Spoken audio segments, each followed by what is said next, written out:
On September 29, 1944, Fleet Admiral Chester Nimitz, commander of the Pacific Ocean Area, POA, and Fleet Admiral Ernest King, Chief of U.S. Naval Operations, conferred in San Francisco on the next steps to be taken to deliver the final crusher to a staggering Japan.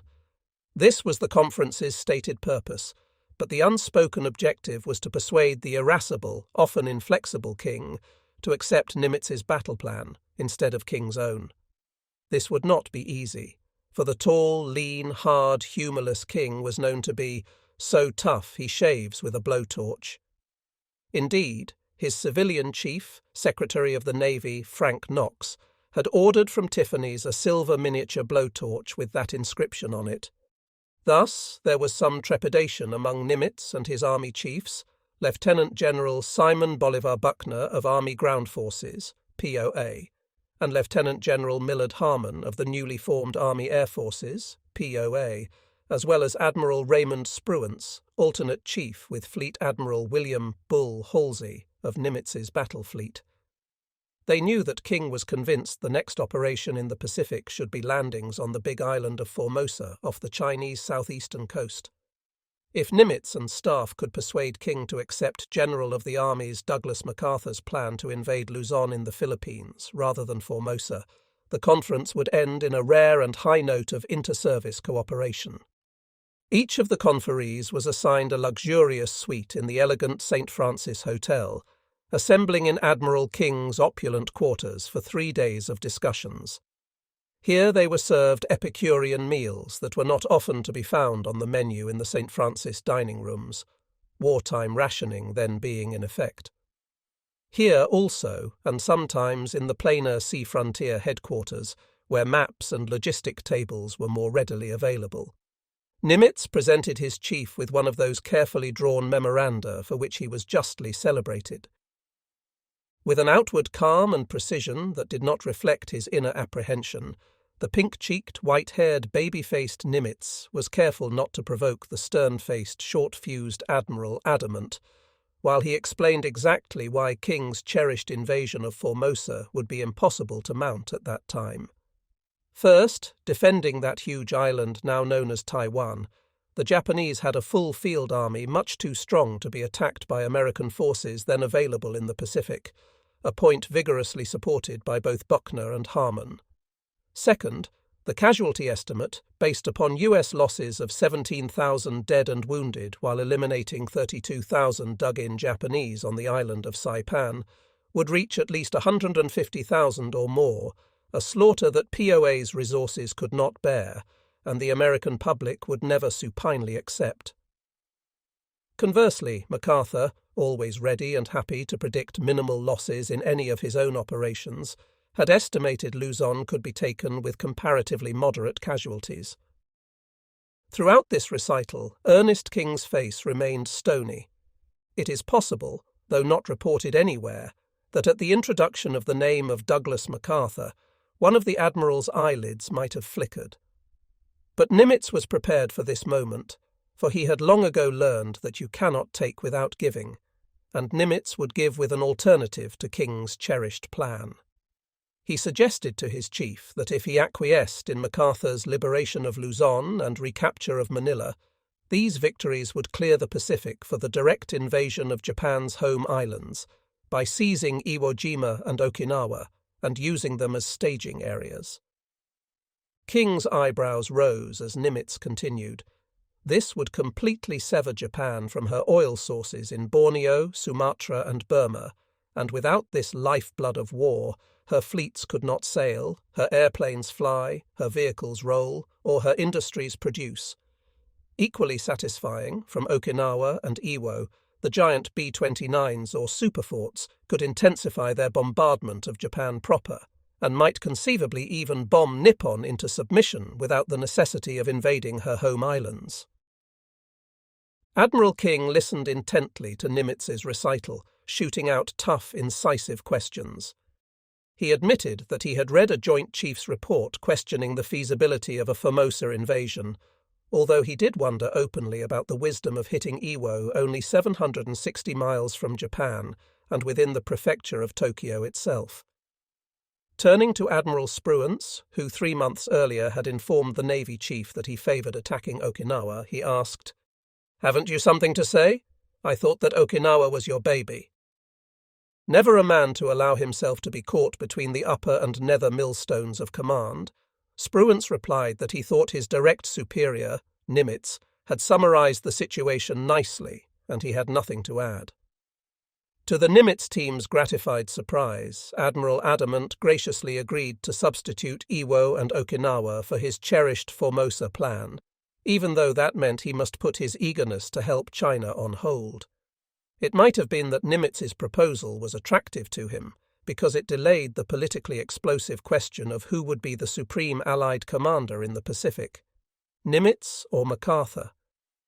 For years, Douglas MacArthur had actively sought that eminence, almost insanely jealous as he was of the title Supreme Allied Commander, European Theatre, held by his former clerk, Dwight Eisenhower.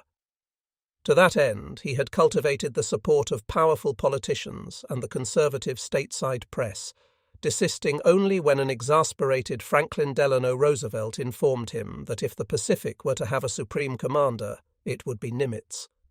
This way, King may have reasoned, his decision, bound to be popular with neither side in the abrasive Army-Navy rivalry of World War II, could be delayed until the actual invasion of Japan, if there were such an operation, for both Nimitz and King dreaded the fearful carnage, both American and Japanese, that might occur if it were attempted. As sailors, they understood perhaps better than the always optimistic soldier MacArthur the terrible consequences if such a gigantic amphibious operation were to fail.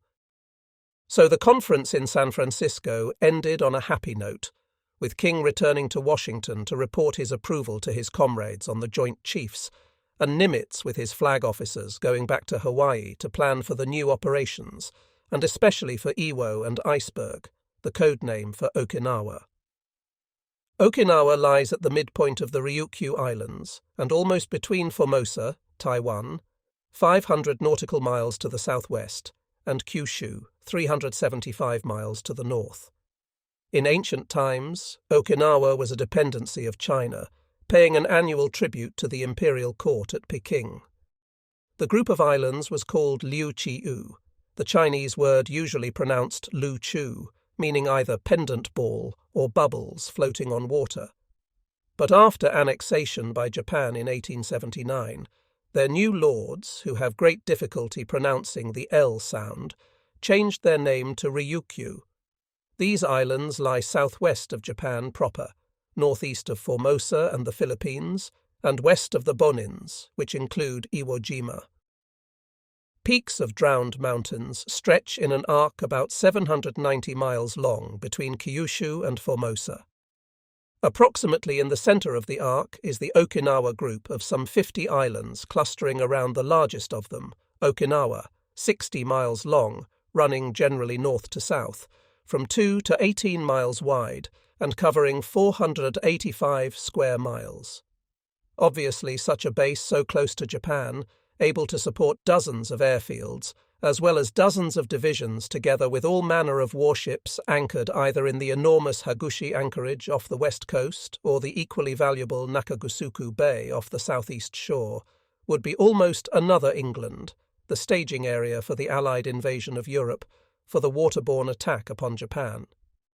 In 1945, Okinawa had a population of about 500,000, of whom roughly 60% lived in the southern third, much more amenable than the rugged and mountainous north above the 2-mile-wide isthmus of Ishikawa.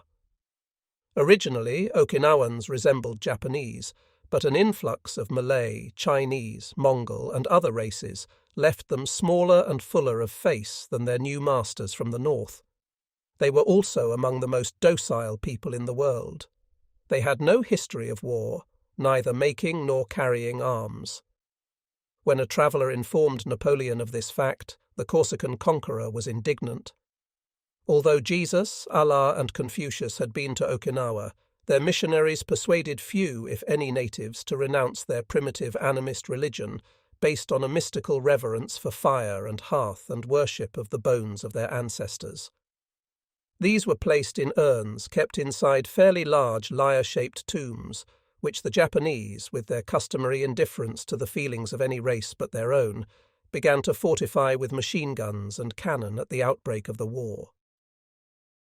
Okinawan standards of living were low, and the Japanese made no attempt to raise them. Generally, the haughty Nipponese despised the Okinawans as inferior people, and were content to regard them as hewers of wood and drawers of water, useful with their small-scale farms to supply them, and eventually their troops, with sugarcane, sweet potatoes, rice, and soybeans. Aside from teachers trained in Japan, almost all Okinawans, like the Amerindians of America, had no desire to enjoy the blessings of industrial society, but were content to live as their ancestors had lived in tiny villages of about 100 people or towns numbering 1,000. Although the Japanese, for all of their contempt for them, had drafted many young Okinawan males into their militia, on the whole, Japanese troops in the Great Lu Chu were hated with a quiet and sullen resentment, similar to the attitude of the early American colonists toward the British redcoats quartered in their homes. Although the Japanese and Okinawan languages are alike, neither is intelligible to the other race. The southern third of the island below Ishikawa, where most of the fighting would rage, is rolling, hilly country lower than the mountainous, jumbled north, but actually much easier to defend. Steep natural escarpments, ravines and terraces, as well as ridges abounding in natural caves, were generally aligned east and west across the island. This meant that an attacking force must engage in the most difficult warfare – crosshatch fighting. There were no north-south ridges with river valleys or passes through which troops might move easily. Thus, moving south, the Americans would encounter a succession of these heavily fortified east-west ridges, and each time one fell, a new one would have to be assaulted. The only two-way decent road in the south was in the Naha-Shuri area, Naha, the new port and commercial centre, Shuri, the capital of the ancient Okinawa kings. Even these were impassable during the torrential rains that regularly turned the entire island, except for the limestone ridges, into a sea of mud, for the skies of the Great Lu Chu were capable of pouring out 11 inches of rainfall in a single day. Just as inimical to health or endurance was an enervating humidity unrivalled even by Eritrea or the Belgian Congo, and the best description of the country lanes over which a modern mechanized army would have to travel is an American soldier's wry comment: "Okinawa had an excellent network of bad roads."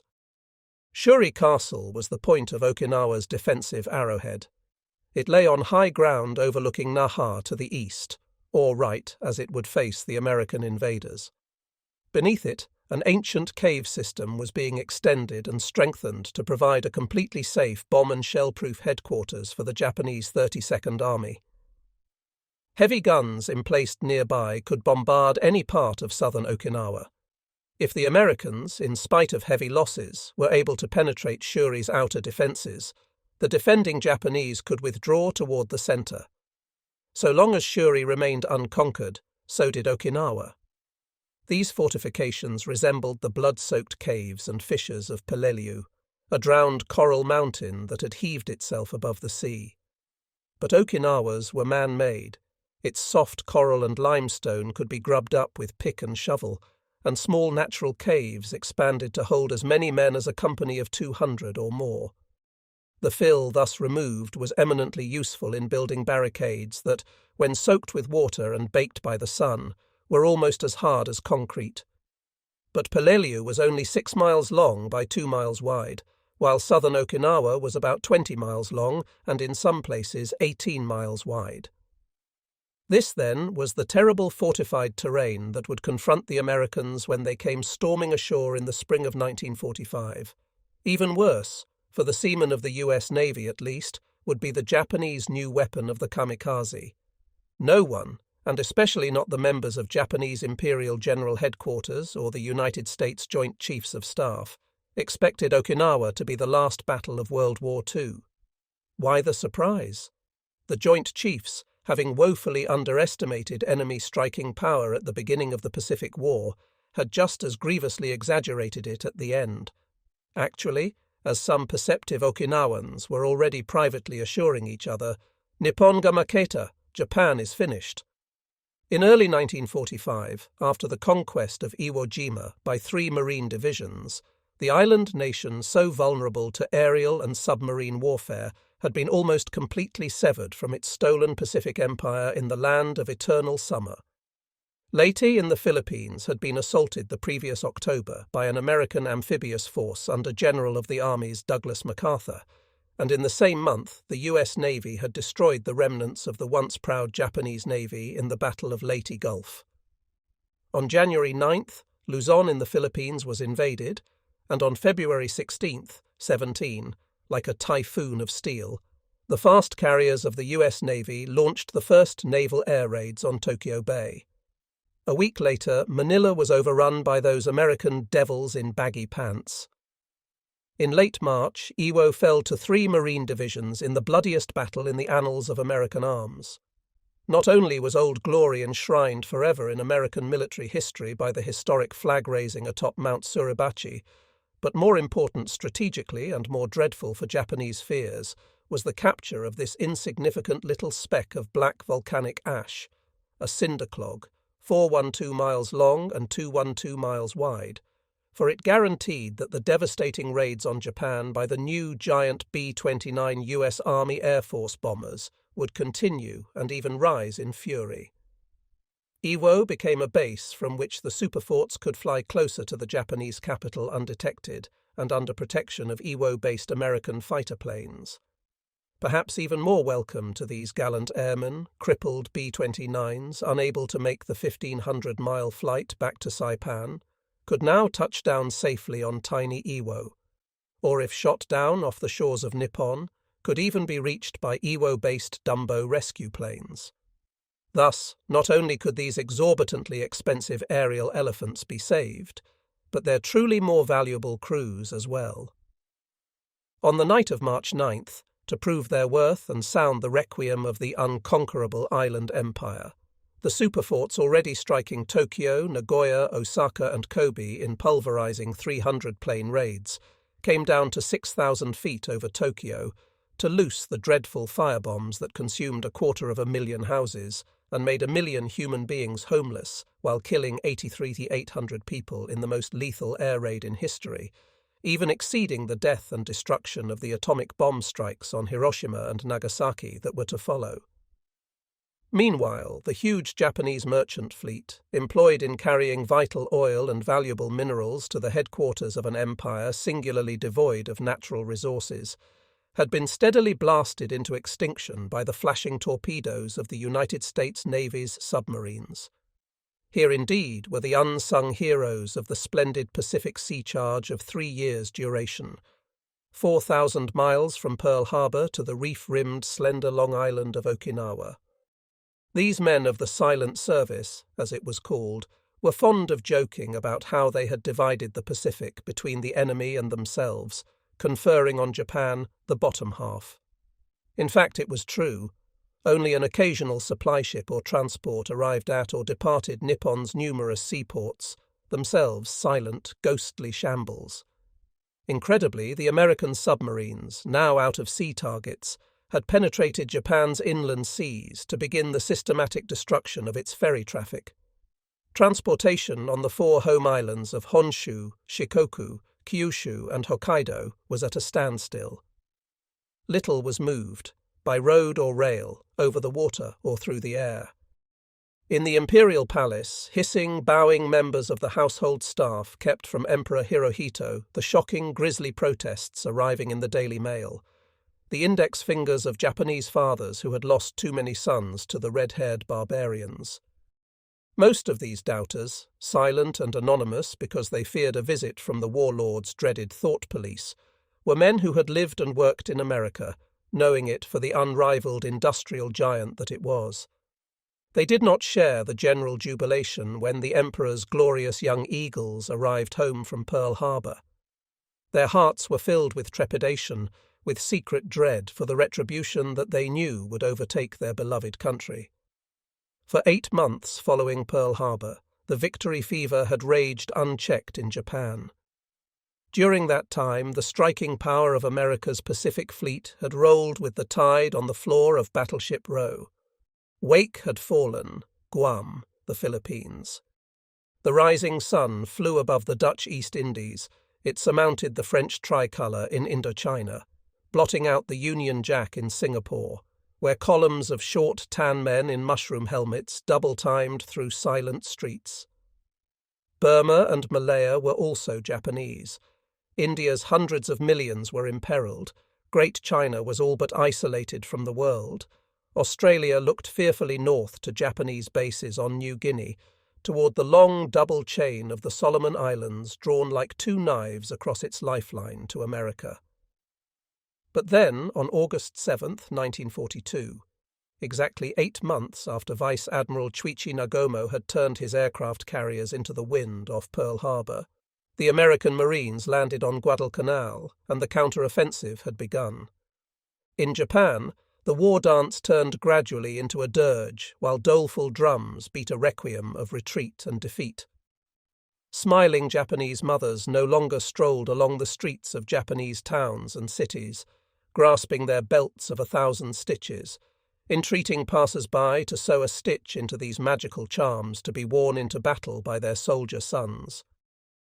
For now those youths lay buried on faraway islands where admirals and generals, like the Melanesian or Micronesian natives whom they despised, escaped starvation by cultivating their own vegetable gardens of yams and sweet potatoes. And the belts that had failed to preserve the lives of the boys who wore them became battle souvenirs second only to the samurai sabres of their fallen officers.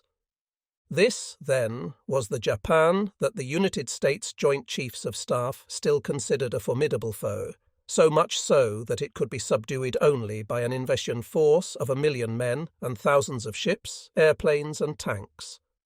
To achieve final victory, Okinawa was to be seized as a forward base for this enormous invading armada. In the fall of 1945, a 3-pronged amphibious assault called Operation Olympic was to be mounted against southern Kyushu by the 6th U.S. Army, consisting of 10 infantry divisions and 3 spearheading marine divisions. This was to be followed in the spring of 1946 by Operation Coronet, a massive seaborne assault on the Tokyo Plain by the 8th and 10th Armies, spearheaded by another amphibious force of 3 marine divisions, and with the 1st Army transshipped from Europe to form a 10-division reserve. The entire operation would be under the command of General of the Armies MacArthur and Fleet Admiral Chester Nimitz. Okinawa would be the catapult from which this mightiest amphibious assault force ever assembled would be hurled.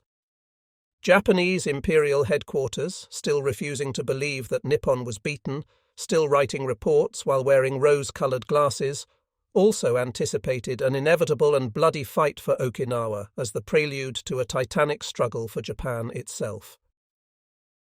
While the American Joint Chiefs regarded Operation Iceberg as one more stepping stone toward Japan, their enemy saw it as the anvil on which the hammer blows of a still invincible Japan would destroy the American fleet.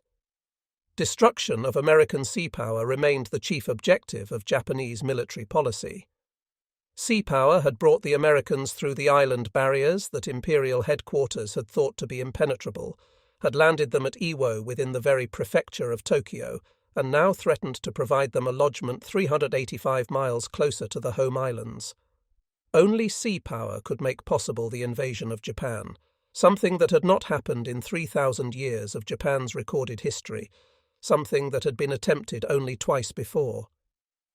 In 1274 and 1281, Kublai Khan, grandson of the great Genghis Khan and Mongol Emperor of China, massed huge invasion fleets on the Chinese coast for that purpose.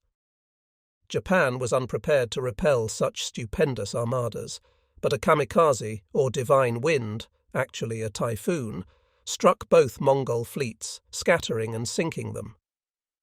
In early 1945, nearly 7 centuries later, an entire host of divine winds came howling out of Nippon.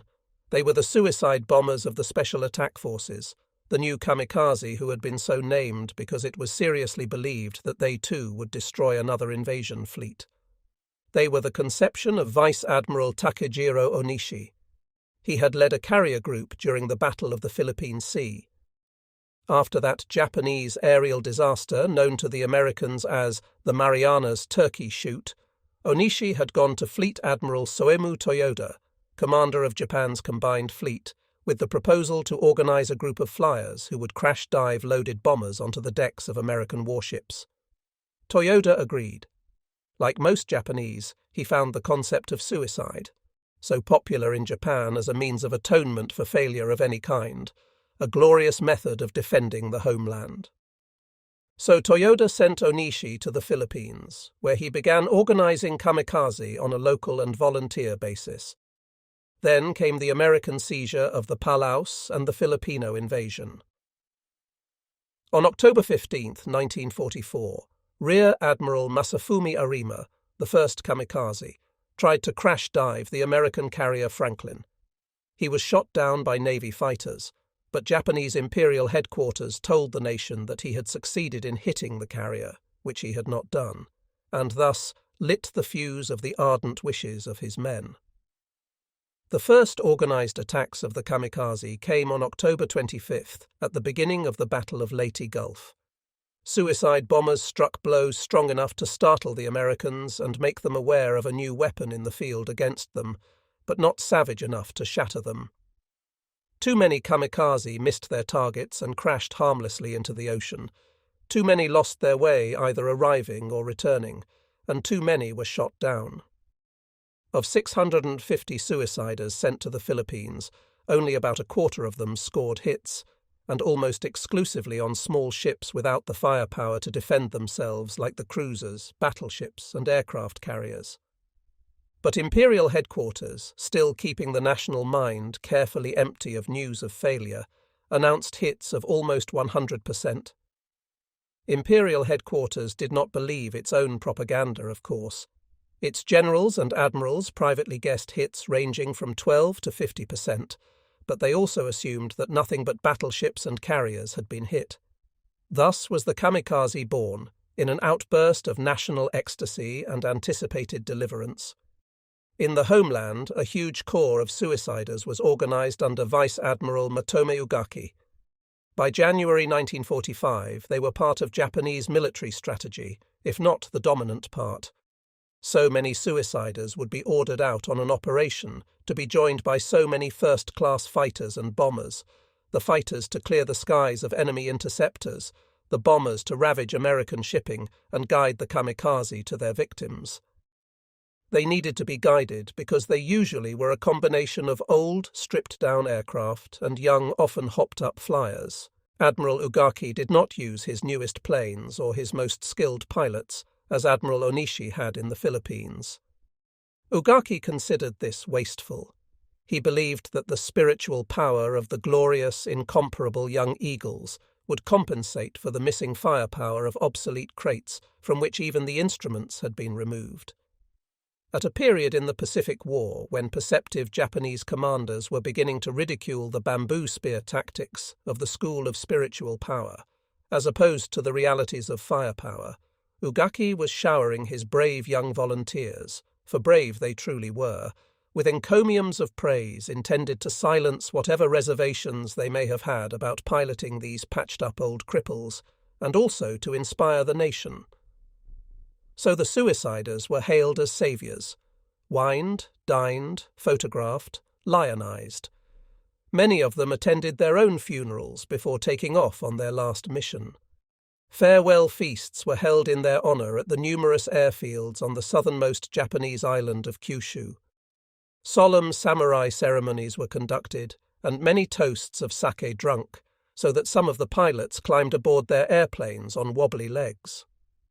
It did not seem to occur to the Japanese, and especially Ugaki, that insobriety might affect the aim of the kamikaze, and thus defeat the purpose of the suicide corps.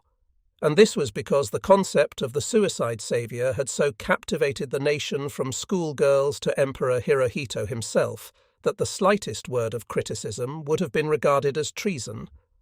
And it was this very deep and very real faith in another coming of a divine wind that dictated to the planners at Imperial headquarters exactly how the Battle of Okinawa was to be fought. The speed with which the Americans were overrunning the Philippines had produced a mood of the blackest pessimism at Imperial headquarters in Tokyo in late 1944.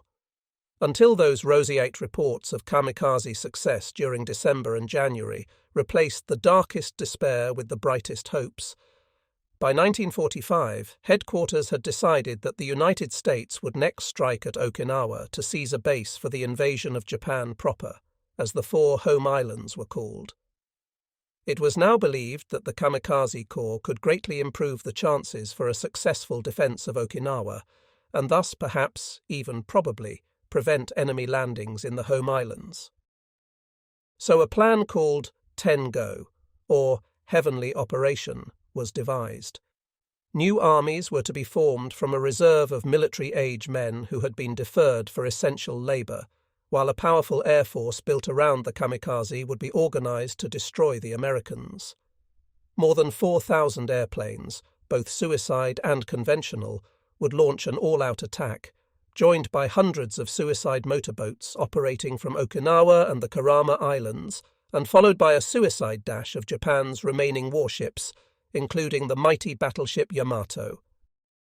The air assaults would come from 2 directions: north from Formosa, where the Japanese Army's 8th Air Division and the Navy's 1st Air Fleet were based, and south from Kyushu, with a more powerful force combining several Army and Navy commands, all under the direction of Vice Admiral Ugaki.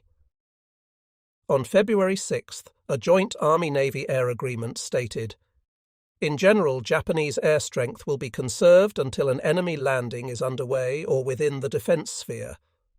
Primary emphasis will be laid on the speedy activation, training and mass employment of the Special Attack Forces, kamikaze. The main target of Army aircraft will be enemy transports and of Navy aircraft carrier attack forces." On its face, this was a bold plan conceived in an atmosphere of the most cordial cooperation. Actually, the only leaders motivated by the same conviction were those who believed that the war could no longer be won. Otherwise, there was a deep divergence, the Navy officers seeing Ten-Go as the last opportunity to score a great redeeming victory, the Army staffers in agreement that the final battle would be fought not on Okinawa but on Kyushu. Though their views conflicted, their reasoning was logical. The sailors, certain that if air power could not stop the enemy at Okinawa, neither would it do so on Kyushu. The Army insisting that even on the Philippines the Americans had not yet fought a major Japanese army, and that, shattered and whittled by the suicide saviours, they could be repulsed in Japan proper. However, all, even the doubters, were convinced that at the very least a severe defeat must be inflicted on the Americans to compel the Allies to modify their demand for unconditional surrender. There was one more consideration, probably more apparent to the Army than the Navy. Bamboo spear tactics were out. The illogical belief that spiritual power could conquer firepower had spawned that other cause of Japan's absolute inability to halt the American charge across the Pacific, the doctrine of destroying the enemy invaders at the water's edge. Those nocturnal, massed frontal attacks known as banzai charges had repeatedly been broken in blood, leaving the Japanese defenders so weakened that they were powerless to resist. Now there was a new spirit informing the Japanese army: defence in depth, as careful as the banzai was reckless, as difficult for the enemy to overcome as the foolhardy wild banzai had been easy for him to shatter, and so costly in the attrition of enemy men, machines and ships as to weary the Americans and thus induce them to negotiate. Ambush, or the tactics of delay raised to a military science, began on the large island of Biak, off the western extremity of New Guinea. It was conceived by Colonel Kuzume Naoyuki, commander of about 11,000 troops of the defence garrison there. Disdainful of the doctrine of destruction at the water's edge, he decided instead to allow the Americans to come ashore unopposed, so that they would stroll unwarily into the trap he would prepare for them. This would turn the area around the vital airfield there into a martial honeycomb of caves and pillboxes, all mutually supportive, filled with riflemen, automatic weapons, artillery, batteries of mortars, and light tanks. Naoyuki also stockpiled these positions with enough ammunition, food, and water. That priceless liquid was less than abundant on Biak, where the heat and humidity would take a toll equal to enemy gunfire, to sustain his defence for months. Thus, when the 162nd Infantry of the 41st Division of the U.S. Army landed on Biak on May 27, 1944, they did indeed move confidently inland, expecting little opposition, until they reached that vital airfield. Then, from the low-lying terrain around them and the ridges above, there fell a terrible storm of shot and shell that pinned them to the ground. It was not until dark that Amtraks were able to extricate them from the trap. Thereafter, there was no foolish and furious banzai by which the Japanese enemy customarily bled itself to death. Biak was a grinding, shot-for-shot battle. Ambush or delay was repeated at Peleliu and Iwo Jima, battles that the US Marines expected to be won within days or a week or so, but lasted for months, with staggering losses not only in valuable time, but in still more valuable life and equipment. These were the tactics that Lieutenant General Mitsuru Ushijima intended to employ on Okinawa with his defending Japanese 32nd Army. After his arrival there in August 1944, he hurled himself into the gratifying task of turning that slender Long Island into an ocean fortress. In January 1945, he sent his Chief of Staff, Lieutenant General Isamu Cho, to Tokyo for a review of his defences. Imperial headquarters planners were delighted with his preparations, for they dovetailed with Ten-Go. Ushijima's monster ambush was just the tactic to lure the Americans within range of the suiciders, airborne and seaborne, to be smashed so shatteringly that the 32nd Army could take the offensive and destroy them. Upon his return to Okinawa, Isamu Cho was a happy soldier, thirsting for battle and bursting to tell his chief the good news about Japan's devastating new weapon of the divine wind. To understand the samurai, a hereditary class of professional warriors peculiar to Japan, it is necessary to understand the history of Nippon. Up until 1853, when the American Commodore Matthew Perry opened Japan to world trade, Nippon had been a hermit kingdom into which no foreigner who valued his life would venture. True, between the founding of the island empire in 660 BC and the arrival of Perry, there had been a brief interlude of intercourse with the West. This occurred after a storm drove a China-bound Portuguese ship ashore in 1543. Later ships brought Catholic missionaries, among them St. Francis Xavier, the great Jesuit missionary, and a leader of the Catholic Counter-Reformation, who stepped ashore in 1549.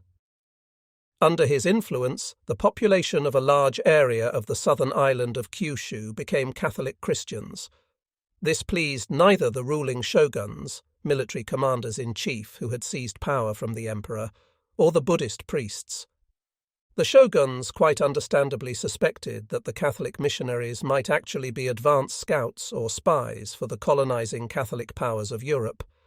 They remembered that after Spanish priests came to the Philippines with Ferdinand Magellan, they were followed by Spanish soldiers who made those islands the possessions of the King of Spain. An uprising of Kyushu Christians was put down with ferocious severity, and in 1617 a persecution of Christians was begun. All Christians, whether foreign or Japanese, Protestant or Catholic, were hunted down ruthlessly, and those who did not recant under torture were executed. Thereafter, Japan sank back into isolation. No one could leave the country under pain of death, and no foreigner enter under the same grim penalty. Nor were ocean-going ships allowed to be built. Every Japanese family was required to register at a Buddhist temple, and interest in Buddhist studies was encouraged. Shinto, the naive nature and ancestor worship of ancient Japan, was also revived. Shinto, a Chinese word, significant of Chinese influence on Japanese culture, was based on a simple feeling of reverence for any surprising or awesome phenomenon of nature. A waterfall, a splendid cloud formation, a mountain, a magnificent tree, or even an oddly shaped stone. Places that stimulated such delight or awe became Shinto shrines.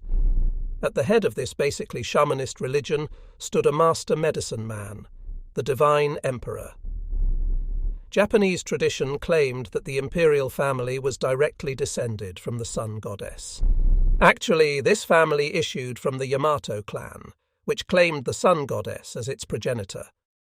During the 3rd and 4th centuries, the Yamato clan's priest chiefs gained suzerainty and may be said to have unified the country, although without destroying the rights of the other clans. This ruling family, then, could claim an antiquity with which none of the other reigning families of the world could compare. It also could claim the allegiance of its subjects unto death itself. To fail or embarrass the emperor was a heinous, unforgivable crime for which there could be no penance or expiation other than self-destruction.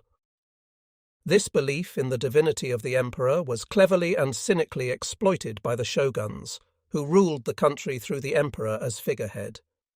The shoguns came to power after the imperial armies in the 8th century suffered setbacks at the hands of Japan's original inhabitants. The Ainu, an extremely hairy race thereafter exiled to the inhospitable north by the heartless and frequently hairless Japanese, and called in contempt the hairy Ainu. Scorning the imperial conscripts, the shoguns formed their own smaller but better trained and disciplined armies. These were commanded by a new class of officers drawn from the sons of local clan chiefs and called samurai. They formed this new hereditary class of professional warriors serving the daimyos, or feudal lords. The samurai were distinguished by their hair, shaven in front and top-knotted, and the clan badge worn on their kimonos. They lived Spartan lives and were rigidly drilled, from childhood to manhood, in self-control.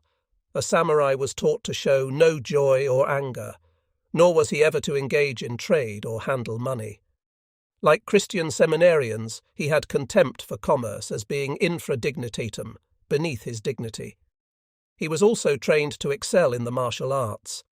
Indeed, the 2 swords worn by the samurai, one long and one short, were also badges of rank.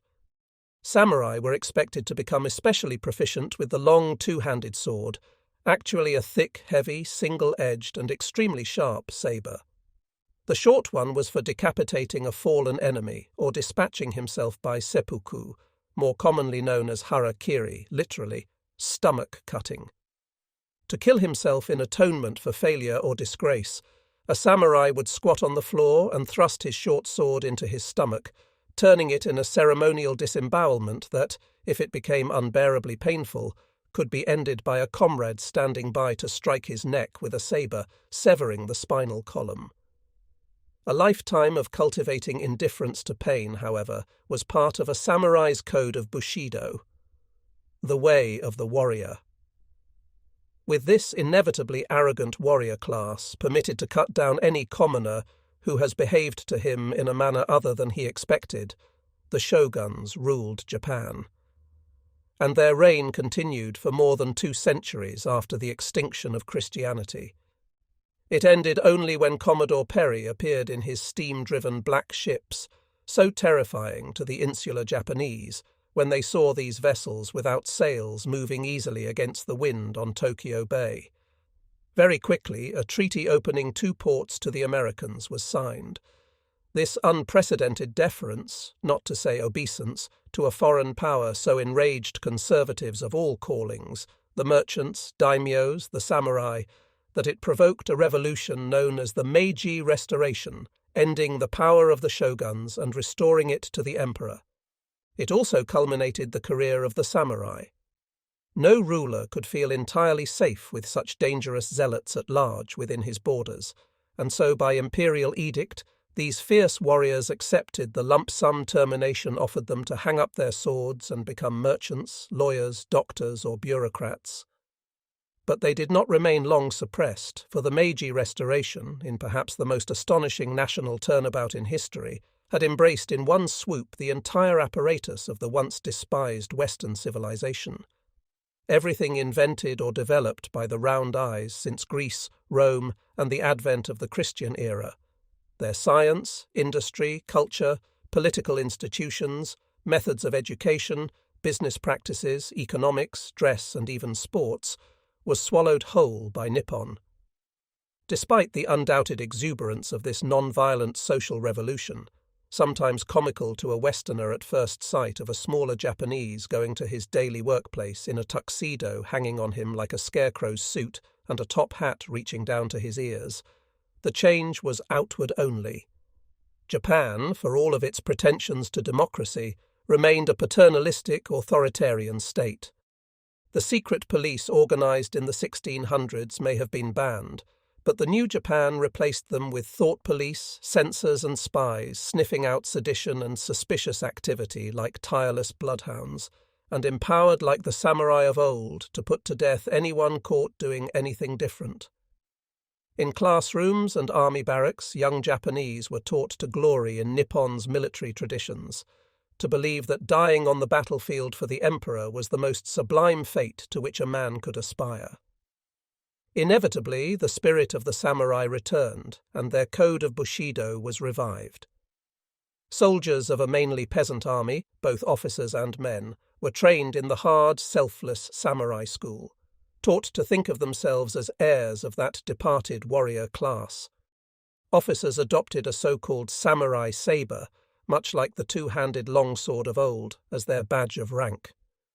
Properly sharpened, and even though wielded by diminutive Japanese, it could sever a prisoner's head at a single stroke, and this summary execution of captives, usually after they had been tortured for information, became one of the least gruesome features of Japan's new samurai-led army as it took the field in pursuit of territorial conquest and the raw materials and markets in which Nippon, for a modern industrial nation, was so deplorably deficient. Eventually, the chief officers among them emerged as the warlords of Japan. In collusion with the Zaibatsu, leading politicians, bureaucrats, and industrialists such as the Mitsubishi and Mitsui families, the warlords ruled the country through the figurehead of Hirohito. This career of territorial aggrandizement by an authoritarian coalition began in 1879 with Nippon's annexation of the Ryukyu Islands, of which Okinawa was the largest. 66 years later, 3 typical samurai took charge of defending this last barrier between American armed forces and the home islands of Japan.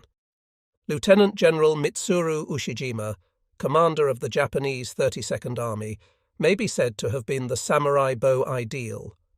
Ramrod, straight and lean, sharp-featured with a greying military brush moustache, he was able to awe subordinates by his unshakable composure and iron self-control. Yet he was a considerate man whose staff not only respected, but even revered him. Ushijima's style was low-key. He abstained from the rough and tumble of staff discussions of policy, plans, or operations, in which, as had happened during the Guadalcanal disaster, irate officers could actually come to blows. Rather, he let his aides make the decisions, which he would either approve or reject. But he always took responsibility for the results, good or bad. In their unreserved admiration of him, his idolizing staff compared him to Takamori Saigo, a celebrated hero of the Meiji Restoration. Early in the war, Ushijima had distinguished himself as an infantry group commander during the conquest of Burma. There he met Isamu Cho, chief of staff of the Southern Army. They returned to Tokyo together, Ushijima to become commandant of the Japanese Military Academy, Cho to serve on the General Military Affairs Bureau. They also came to Okinawa together, Ushijima as the 32nd's chief, Cho as his chief of staff, and no two men could differ more in character. Ushijima the Serene was a man of presence, capable of inspiring his subordinates.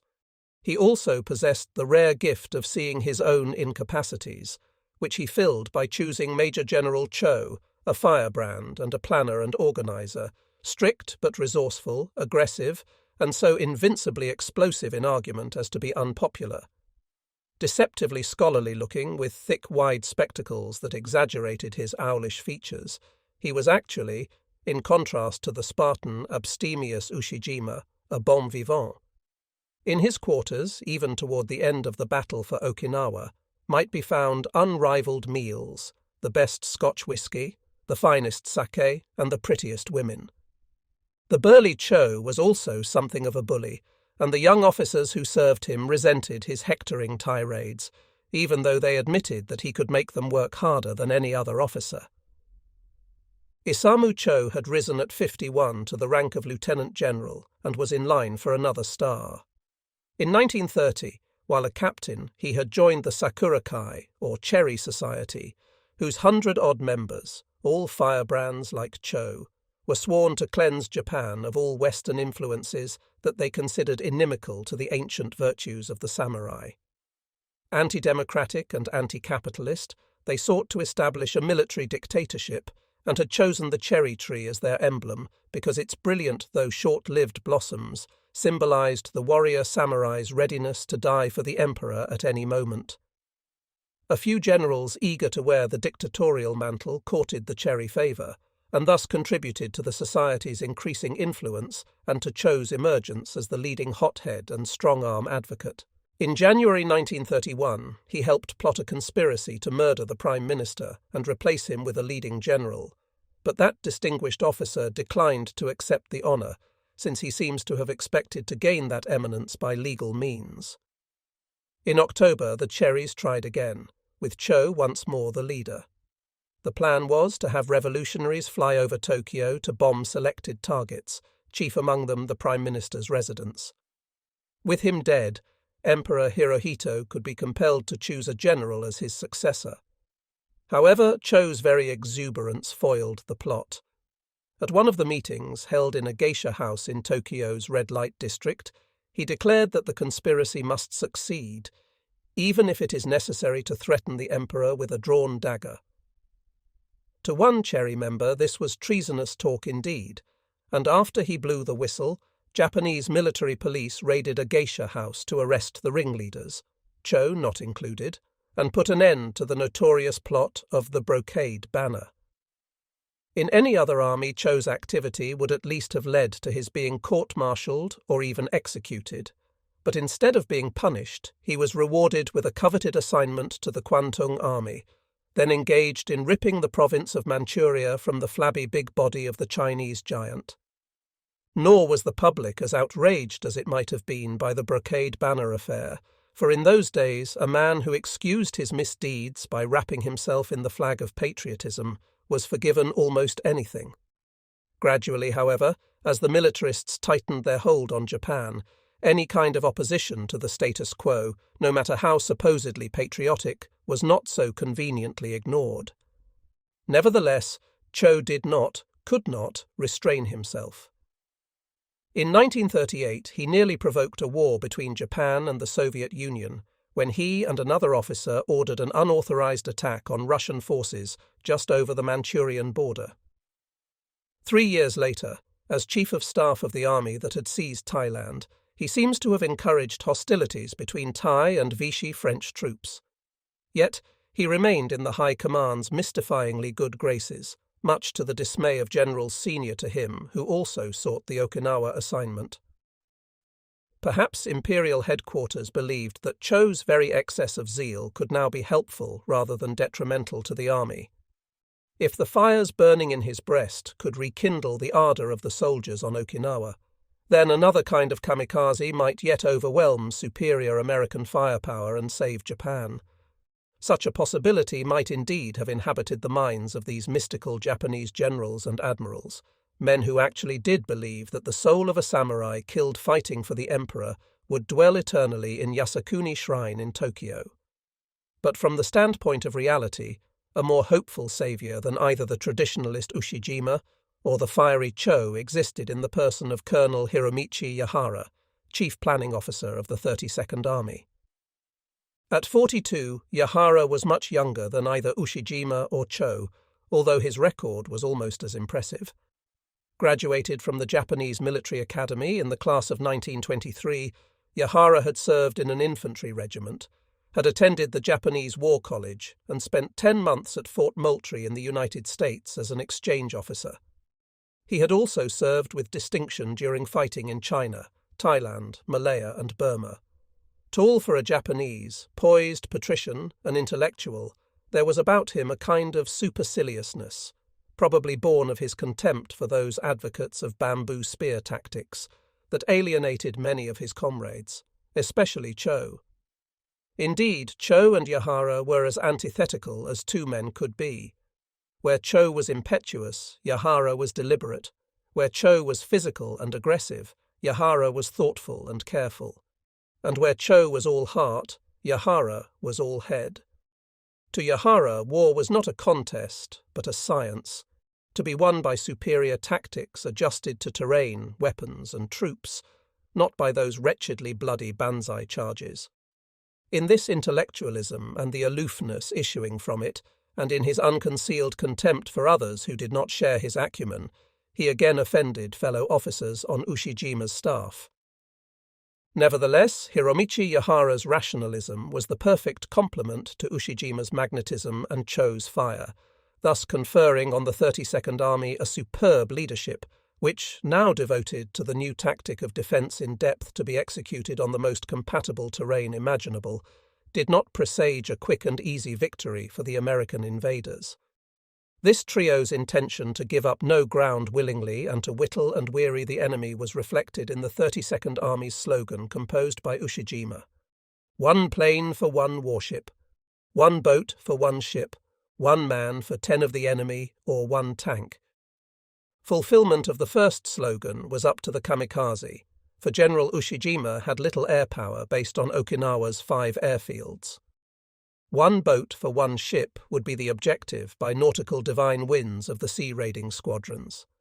They were enlisted youths fresh out of high school, trained to ram explosive stuffed motorboats into American ships. There were about 700 suicide boats hidden in the Ryukyus, and approximately 350 were only about 15 miles west of southern Okinawa in the islets of the Kerama-Reto. The third stricture was left to a force of about 100,000 men, of whom a fifth were conscripted from the Okinawan population. The bulk of these troops was concentrated in Okinawa's southern third. Here Ushijima began to build a line facing north like a broad arrowhead. Its point rested on the heights surrounding Shuri and Shuri Castle, the city and citadel of Okinawa's ancient kings. Its flanks swept back to the sea on either side, through a jungle of ridges to the chief city of Naha on the left to the west, through similar hills back to Yonabaru Airfield on the right. It was the Naha-Shuri-Yonabaru line. It held the bulk of Ushijima's fighting men, the 62nd Division, which had served in China, the 24th Division, and the 44th Independent Mixed Brigade. To its left, on Oroku Peninsula, jutting into the sea west of Naha, were about 3,500 Japanese sailors and 7,000 Japanese civilians under Vice Admiral Minoru Ota. Roughly 3,000 soldiers of the 2nd Infantry Unit under Colonel Takehiko Udo held the wild, uninhabited northern half of Okinawa, that part that Ushijima, at the urging of Yahara, had chosen not to defend. Nor would Ushijima attempt to contest the Hagushi beaches in west-central Okinawa. He would defend the Minatoga beaches to the south because they were in the rear of his Naha-Shuri-Yonabaru line, but he would protect almost nothing north of that line, except, of course, its approaches. He would not even defend Yontan and Kadena airfields to the east of the Hagushi beaches. These would be wrecked the moment the Americans appeared by a special force drawn from the Boitai, the home guard of about 20,000 men whom Ushijima had ruthlessly called up from among the Okinawan males between 20 and 40.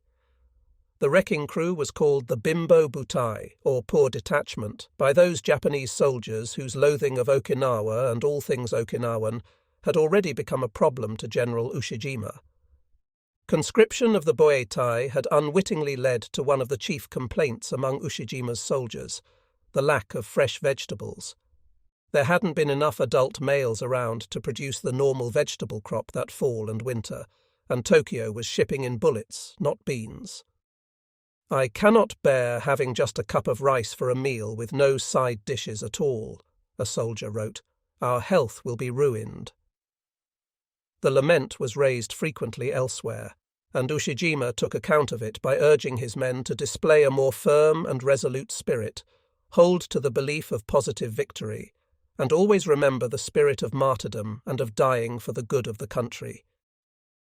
By way of consolation, the general issued each man a pint and a half of sweet potato brandy, proclaimed a temporary amnesty for drunkards, and promised another issue on April 29, 1945, when the Emperor Hirohito would become 44 years old. Cho came back from his visit to Tokyo in late January. He reported that Ushijima's defense plans dovetailed with Imperial headquarters strategy and that he had been able to dispel some doubts about the decision not to defend the Hagushi beaches. Cho was also elated by a secret report he had seen concerning the kamikaze. The attacks by 26 of Admiral Ugaki's 6 plane units had brought about instantaneous sinking of 1 American battleship, 6 carriers, and 34 cruisers. Even the clear-headed Cho had been blown overboard by the divine wind. He got out an inspirational message for the 32nd Army's top commanders. It said, "The brave, ruddy-faced warriors with white silken scarves tied about their heads, at peace in their favourite plains, dash out spiritedly to the attack. The skies are slowly brightening." But the skies were rather darkening with the airplanes of the American fast carrier forces, which began striking the Great Lu Chu late that month. After the raid of January 22nd, a Japanese soldier wrote in his diary, "While some of the planes fly overhead and strafe, the big bastards fly over the airfield and drop bombs. The ferocity of the bombing is terrific. It really makes me furious. It is past 3 o'clock and the raid is still on. At 6, the last 2 planes brought the raid to a close. What the hell kind of bastards are they? Bomb from 6 to 6. They were hard-nosed bastards, these Americans, and there were more and bigger ones coming, toward both the Ryukyus and Japan, both by air and by sea. Naha was being pounded to rubble, and the wolf packs of the American submarine service were littering the floor of the China Sea with sunken cargo vessels and drowned soldiers. The most shocking loss of all occurred on June 29, 1944, when the U.S. submarine Sturgeon, under Lieutenant Commander C.L. Murphy, sent 4 torpedoes flashing into the side of the troop transport Toyama Maru, sending her to the bottom along with 5,600 soldiers and most of her officers and crew. Such reports helped to discourage the troops of the 32nd Army, and one private wrote in his diary, "The enemy is brazenly planning to destroy completely every last ship, cut our supply lines, and attack us." He was absolutely correct, and the enemy by then was also hurling neutralizing thunderbolts at the homeland. Throughout February and March, while the Marines were conquering Iwo Jima, land and carrier-based planes struck again and again at the Great Lu Chu. Superforts began to rage all over the Ryukyus. Okinawa was effectively cut off from Kyushu in the north, Formosa in the south. On March 1st, while the fast carrier forces were returning to Ulithi from their 3rd strike at Japan, there were so many planes strafing, bombing and rocketing Okinawa that pilots had to get in line for a crack at a target. Lieutenant General Mitsuru Ushijima was impressed. "You cannot regard the enemy as on a par with you," he told his men. "You must realize that material power usually overcomes spiritual power in the present war.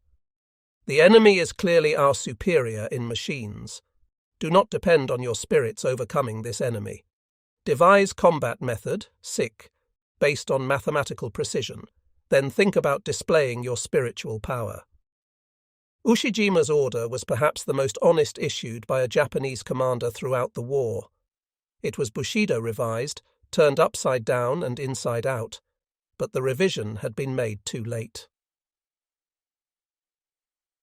In early October 1944, little more than a week after the crucial San Francisco Conference, Fleet Admiral Bull, Halsey's monster Task Force 38, was speeding blacked out through the Pacific night, bound northwestward for the opening salvos of the Okinawa campaign. When dawn broke, it revealed a splendid and thrilling spectacle. 17 aircraft carriers carrying 1,000 aircraft, 6 fast battleships, 14 cruisers, and 58 destroyers together with the subsidiary ships such as oilers and tenders plunging through a white-capped grey sea almost at flank speed, some of them with a bone in their teeth, white bow waves curving away from either side of their prows, a huge and terrifying force to any Japanese unfortunate enough to witness their approach. Actually, Halsey's fleet alone was more powerful than the entire battle force deployed by Admiral Nimitz at Midway on June 6, 1942, to defeat Admiral Isoroku Yamamoto's combined fleet, thus restoring carrier power in the Pacific to par with 5 apiece and, more important, turning the tide of naval battle against Japan. Halsey's TF-38 was so large that it was spread out into 4 separate groups, each a task force in itself with a rear admiral in command. The precious carriers, as always, sailed in the centre of each group in box-like formation, with the battleships and cruisers steaming at the quarters, their protective anti-aircraft guns raised like spikes fingering the sky. Around each formation sped the circling destroyers, sea-going sheepdogs snapping at the heels of their flocks, but actually screening them and searching for enemy submarines. On all ships, surface and air radars rotated unceasingly, feeding information to their combat information centres, each vessel's nerve centre where sailors worked silently in darkened compartments below. On the bridges, or in sea cabins, immediately adjacent to them stood the ship captains and task group commanders, tense and with furrowed brows, anticipating, while dreading, those sudden emergencies that arise swiftly and require instant reaction. Throughout TF-38, hundreds of men perched high on the crow's nests of masts swept the sea with binoculars, looking for those telltale tips of periscopes cutting through the water, and thus supplementing the electrical impulses of the radar or the pinging of the sonar, sniffing out strangers submerged beneath the waves. Day after day, as the carriers penetrated deeper and deeper into enemy waters, they were turned into the wind to launch planes, either for anti-submarine or defensive fighter patrols. As they were catapulted into the air, the destroyers on pilot rescue duty churned closer to either side of the flat tops. It was the tin can's duty to rescue crashed pilots. Aboard these slender, long blackwater ships, always a thrilling sight with their sterns dug into the water and their prows high, sometimes even bouncing on the waves, throwing up huge plumes of white spray, the deck officers kept a worried eye on the carrier's deck angle. If a flat top in a changing wind turned suddenly to keep it on its bow, the destroyer might ram the carrier. To prevent such disaster, deck officers, usually young and highly responsible sailors, were carefully screened and trained. Each carrier had a dual organisation, its regular crew that sailed or fought the ship and its air group. The air group maintained and flew the planes. About 80 in the big Essex class, 27,000-ton flat tops, 40 in the smaller Independence class, a carrier with flight decks mounted on a cruiser's hull.